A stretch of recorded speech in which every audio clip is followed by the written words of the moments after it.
Hey, I'm Caleb with You Can Make This Too. Today I have to make a few beer flights. One, two. If only it was going to be that easy.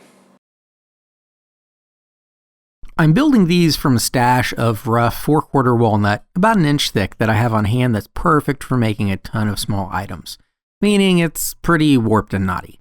I start by skip planing everything in order to be able to get a look at what I'm working with. I may seem to go out of order as I mill all this, but I'll explain my reasoning as I go. Now that I'm looking at the bare wood, I switch to the miter saw and start chopping these 8 and 10 foot boards down to more manageable lengths and to reduce any crook and warp. I have a stop block set up at about 3 feet from the saw to help me keep pieces pretty consistent. But if it doesn't make sense to cut down a board even more, I don't and leave it a little long. But I do take care to remove any pieces that are too wasted to be useful out of the boards. My mobile bench turned out to be super handy during this build. I used it to organize all my pieces by how many long blanks I expect to get out of each piece, which I wrote on them, just to help me keep track and make sure I was going to get all the pieces I needed. Wheels are a must in my small shop, and right now I'm really glad that I sprung for some nice big wheels.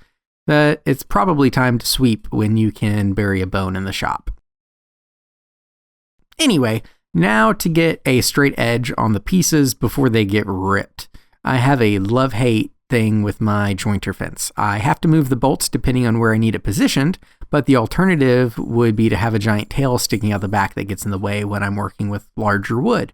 But it's always worth the time to adjust and make sure the blades are covered by my stock since this beast doesn't have a guard. I also take some extra care to make sure my fence is dialed in as close to square as I can get it since, well, I just moved the fence again. And now I'm all set to joint a straight, clean edge on these boards. Of course, taking time to identify any crook and see which way the grain is going to make sure the grain is running downhill as I feed them. Instead of pushing my bench back through all the shavings, I figured I should stop being a lazy bum and sweep it all up. Unsurprisingly, it pushes a lot better on concrete. Damn it, I missed a spot. That clean edge gives me a reference for my table saw fence so everything can start getting ripped to width. Of course, I take some time to verify machine setup. That's going to be a trend with this project, double checking calibration and making jigs. Normally it's faster to just finesse any issues with hand tools than to take a bunch of test cuts and adjust everything as close as possible, but since I'm doing 100 of these boxes, it makes sense to spend a few extra minutes before each procedure to be as accurate as possible. Then I reposition everything and bring it down to the thickness at the thickness planer. By ripping first, I created more pieces to feed through the planer, but reduced the amount of cupping that was present in a lot of the boards, which will help them stay thicker. Also, it seems like the dust collection isn't working, then it probably isn't working. Took me way too long to realize my hose was clogged. Dope. Anyway, make sure to take breaks to clean your hose to avoid performance issues. Everything is thicknessed and ripped to width, so now it's time to cut to length to create blanks. Of course, this starts by checking that my saw is cutting square and setting up a stop block. Now I can dive into cutting blanks to length. Of course, being sure to remove any undesirable bits as I go. Some defects in the wood won't be a problem, but a knot on the end where the joinery is going to be cut is a no-go. That won't produce a tight joint, and nobody likes a loose, sloppy joint. The outside of the blanks will actually be on the inside of the boxes. Just trust me, this will be a lot of beer boxes, but I don't drink enough while I'm in the shop to mix up my insides and outsides. Anyway, that's why I'm loading up my spray gun with some Total Boat Halcyon. I figured it'll be easier to finish the inside of the boxes while they're on the outside of the wood because that makes sense. What makes more sense though right now is the Halcyon because I can recoat in an hour, which means in an afternoon I'll be able to get 2 coats on both sides of everything. The best part of this though was getting to trade my earmuffs for a respirator. Actually, I'm kidding. Respirators suck, but I imagine COPD sucks more, so. Before I do any more processing on these, I need the exact thickness of the bottom of the boxes, so I'm going to start working on those. Earlier, I set aside some of the rough stock that was thicker than the others after skip planing to be bottoms because I'm hoping to resaw 3 bottoms out of each piece. But they'll need the same processing as the others have already had, which starts at edge jointing. But first, plugging in the machine, and tightening the fence, and pointlessly picking at the end of wood to jab a splinter under my nail, and remembering the fence is out of whack because I just tightened it. After other unspeakable errors that will never be publicly admitted, I can finally rip the bottoms to width. Then on to my old nemesis, the bandsaw. Fortunately, these are pretty narrow pieces, so there's less chance of any issues with the resawing, a shop procedure that has taunted me for years. But since I started coaxing myself to sleep every night whispering, "You're a good woodworker," it suddenly turned a page. I also watched an Alex Snodgrass video on tuning up my bandsaw and changed the blade, but I'm pretty sure it was positive self-messaging that did the trick. And with those few quick, simple steps knocked out, now I can measure the bottoms and discover what thickness my dado stack needs to be to rip a dado on the sides to hold the bottom. And I can get to ripping said dados. Fortunately, I only did a few before I remembered that I have a feather board, and this is the perfect time to use it. Settling into really repetitive tasks like this is where accidents are primed to happen. Anytime I'm doing something I know is a bit risky, I'm fully alert and present and anticipating any indicators of pending disaster. But ripping 300 dados, it's easy to lull away and lose presence once you get in a rhythm. So it's at these tasks that I take extra time and go a little further than I normally would to set up extra safeties to mitigate the possibility of injury in case I make a mistake. Not that humans are known for those. Up until now, I was just ripping the pieces that'll be the long sides. The same blanks will actually be the short sides. The difference is they only get a dado on one side because they'll be thicker. Again, I'm thankful for this mobile workbench. Moving material around my small shop normally isn't an issue, but this isn't my normal kind of project. Now I'm ripping the blanks that'll be the short side pieces to their final thickness. I had to make them thicker than the long sides to have enough room to drill out for the brass dowels that will be added later to reinforce the joint. And now that I have the actual width of my short sides, I was able to set up the dado stack and my stop block to cut the rabbets on the end of the long pieces to the width of the short pieces. I'm doing them now before splitting them to minimize how many pieces I have to handle. Normally that's not a big deal, but it does take longer to set a piece down and pick up another one than it does to just flip over a piece already on the saw. Multiply that time difference by 100 and all the different procedures being done, and it can really add up to some time savings over the life of this project. All the joinery is cut on the long side blanks, so now they can be split in half to create two sides. To set up my bandsaw to rip them in half, I use a trick I picked up from someone on YouTube. Most of those guys are arrogant hacks, but occasionally they have some nuggets. Anyway, the trick is to get as close as possible. You make it cut, and then put the off-cut side of the piece against the fence and try to slide it into the back of the blade. Once that happens, you'll know you're cutting in the middle. I do that on some scrap and then get to ripping all these pieces. I'd probably go crazy if I made it any number into these and realized my saw wasn't set up right from the beginning. Granted, that's probably not saying much since I'm obviously already slightly deranged for taking on this kind of order in my small shop. With the long sides bifurcated, I can partially mock up a box to get the proper width for my short sides. I test on some extra blanks and make sure this width gives extra room for the bottom piece to float between the sides. I don't want the bottoms too tight. Wood expansion is unlikely to be much of an issue, but as much as I've tried to be precise, there's always a margin of error. So, especially with the groove that'll hold the bottoms, I want enough play that every box will come together without an issue, but that it's still adequately supported. And then I get on with turning the about 50 blanks into 200 sides, plus some extras, just in case. I'm sure some folks will point out I've generated a lot of waste. Each one of these blanks is oversized and could have been smaller to save a little material. That's true, but that would have come at the cost of extra time and would have given me less room for error. I saved time by having all the side blanks the same size as I was processing them, and then I could pick which one would be better as shorts or as longs.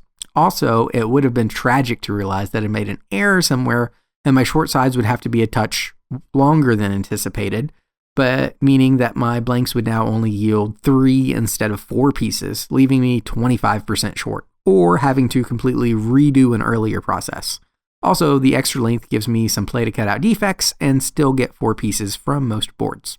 All right, the bottom of these beer flight boxes are going to have 4 recesses for glasses to sit into, and here's the jig I made to drill them. I've got a backstop to set my piece against to make sure I'm drilling in the middle, and then I have 2 stops on the end for the first piece, or first hole. Then I can, using my spacer block, drill the second hole, move it over, drill the third, remove it, and drill the last. That'll make this about as fast as I can think of to make them go. Hope this helps someone.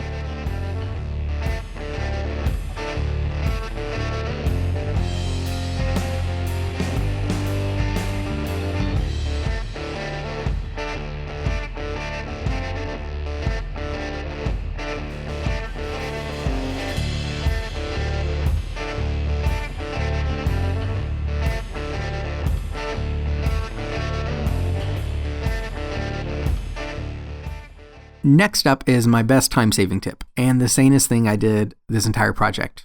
Ask for help. My buddy Will, linked to his YouTube below, JK Canvas, came over and spent a whole day helping me. First, he sanded the little nubs off the bottom of the bottom pieces while I tacked together some assembly jigs. But before we got to assembling, there were some bottoms that needed a little repair. These were extras, but with Starbond CA glue, it's super fast to do simple repairs like these. So I went ahead and did them now before we got going, just in case we ended up needing some of them. That way it'd already be done. Now for an exciting moment, the assembly. Step 1, make a box, is almost complete. This and the next step are 2 where an extra set of hands really make a difference on speeding up the process. I made these 2 jigs to help hold everything square and together. It took a little experimenting, but after a few tries, Will and I found a process that took both of us about the same amount of time to perform our tasks so we could be really efficient and not have to wait on each other. Will put some Total Boat 2-to-1 epoxy on one of the long sides, slid in the short sides and bottom, then passed them to me. I applied epoxy to the other long side on the rabbets and set it on the box, then shot 2 pin nails into each joint. Flipped the box over gingerly, and then pin nailed the first side. Watch carefully and you'll see that I angle the nailer as I shoot in each nail in an opposite direction. Doing it that way creates opposing geometry that adds a lot of strength. Pin nails are headless, which is great because I won't have to worry about covering the nail heads, but that also means they're not very strong. Creating that opposing geometry adds mechanical strength to the joint instead of just the friction of the wood squeezing the nail. Another handy thing about pin nails is it's really easy to know when you've run out of nails. Really easy. But the upside of doing this many boxes is that only happened to me about 5 times before I didn't learn to pay attention to when the gun ran out of nails.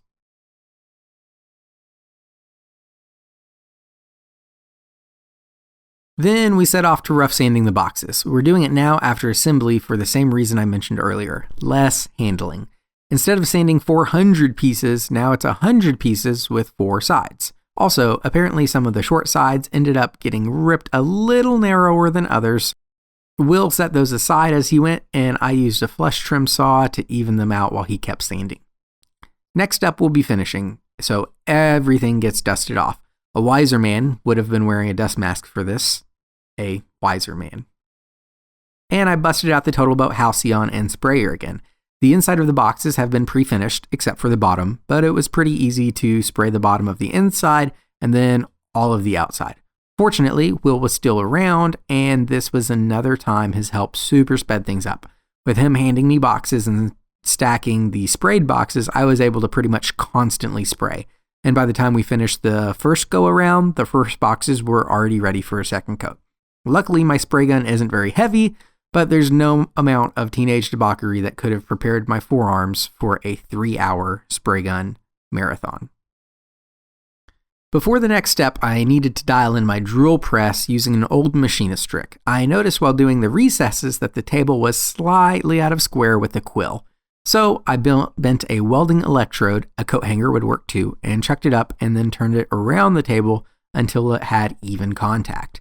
If I really wanted to get down to hair accuracy, I would have busted out the feeler gauges, but that's excessive for my needs. Anyway, why did I need to tweak the drill press? Well, the rabbet joints holding the box together are ingrained glue-ups, which aren't very strong. The pin nails add some strength, but they were really just to hold the boxes together while the epoxy cured. A stylish way to reinforce the joint would be dowels, but since I'm making these for Cartridge Brewery, a brew pub that's going into the old Peter's Cartridge Factory outside Cincinnati, Ohio, I figured how cool would it be if I used once-fired 9mm brass casings as dowels.